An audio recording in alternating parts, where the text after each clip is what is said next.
So I made it to Mclean Creek. I'm gonna go try and help some guy out that got his truck stuck yesterday. I just saw it on the Alberta 4x4 rescue page, so figured got nothing better to do tonight than head to Mclean Creek and try and help someone out. Of course, they're stuck at Peanut Butter Valley. That's always a good place to end your day. Just the amount of big bogs through there, but at least it's nice and close to the road, so we're gonna make our way in there. It sounds like he's got a few guys coming as well, so stick around. Let's see what we can do, because he's a big ass F250 or F350, and he looks pretty stuck from what we can see. So yeah, it's gonna be fun.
Guys, so we made it to the truck.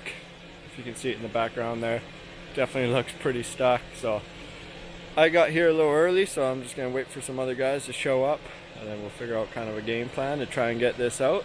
I think it's time I grab my rubber boots. Definitely gonna need them.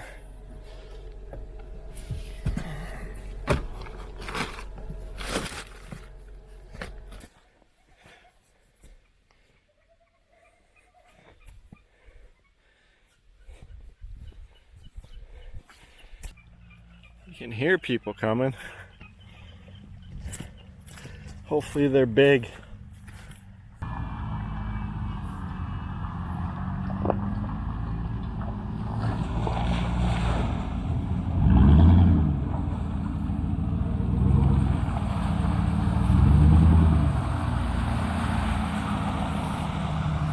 You here to pull them out too? Yeah. This would be fun. Figure I'd come and see what's going on. He's stuck. Keep back there.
We ran out of daylight and didn't get him out today. A couple days later, they regrouped and got him out. It was very cool to see how many people showed up just off of a Facebook group. Make sure you hit that subscribe button. Follow us along on all of our adventures.